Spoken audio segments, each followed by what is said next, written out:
बिहार के सराफा बाजार से एक बड़ी और महत्वपूर्ण खबर सामने आ रही है। सुरक्षा व्यवस्था को पुख्ता करने के उद्देश्य से बिहार अब देश का पहला ऐसा राज्य बन गया है जहां ज्वेलरी दुकानों में हिजाब, नकाब, हेलमेट या चेहरा ढककर आने पर रोक लगा दी गई है। All India jewellers and gold federation यानी कि AIJGF के निर्देश पर लिया गया ये फैसला कल से पूरे प्रदेश में प्रभावी हो चुका है। देखिए, all India jewellers and gold federation के बिहार प्रदेश अध्यक्ष अशोक कुमार वर्मा ने इस निर्णय की पुष्टि करते हुए कहा कि ये कदम किसी धार्मिक या व्यक्तिगत भावना को ठेस पहुंचाने के लिए नहीं, बल्कि पूरी तरह से सुरक्षा कारणों से लिया गया है। उन्होंने स्पष्ट किया कि कल से राज्य की किसी भी ज्वेलरी दुकान में पूरी तरह चेहरा ढककर आने वाले ग्राहकों को न तो प्रवेश दिया जाएगा और न ही उन्हें किसी प्रकार की बिक्री की जाएगी। अशोक कुमार वर्मा ने बताया कि पिछले कुछ समय में लूटपाट की कई घटनाओं में ये देखा गया है कि अपराधी फुल हेलमेट, घूंघट या फिर नकाब पहनकर 3 से 4 के समूह में आते हैं। चेहरा ढका होने के कारण CCTV कैमरे में उनकी पहचान करना भी असंभव हो जाता है। व्यापारियों का ये तर्क है कि ग्राहकों और दुकानदारों दोनों की जान माल की सुरक्षा के लिए ये बहुत अनिवार्य है और बहुत ज़रूरी भी हो गया था कि दुकान में प्रवेश करने वाले हर व्यक्ति का चेहरा स्पष्ट रूप से दिखाई दे।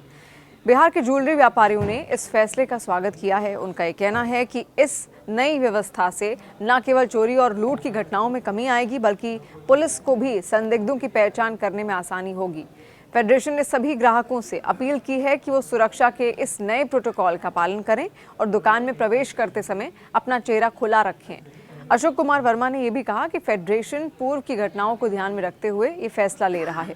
आभूषण की दुकान में आने वाले लोगों के चेहरे छिपे होने की वजह से पुलिस को भी अपनी जांच में परेशानी होती है।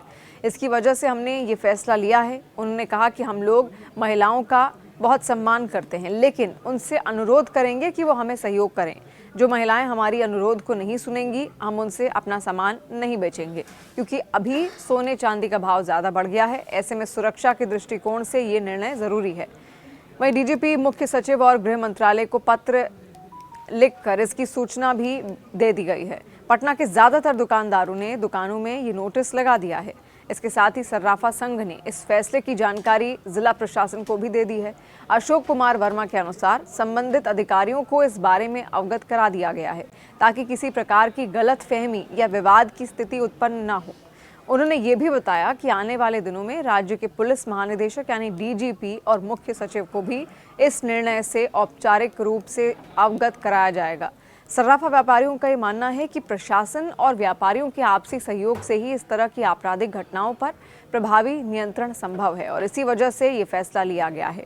यानी अगर आप बिहार में हैं, बिहार वासी हैं, या फिर आप बिहार घूमने गए हुए हैं और वहाँ पर कोई सोने की दुकान में अगर आप जाना चाहते हैं, तो ज्वेलरी की दुकान में घुसने से पहले अगर आपने सिर पर हेलमेट पहना है, घूंघट ओढ़ा है, या फिर आपके चेहरे पर बुर्का ढका हुआ है, आप किसी भी तरीके के नकाब में हैं, तो आपको वो हटाकर ही अंदर प्रवेश करना है उस दुकान के, और तभी आपको सोना मिल पाएगा।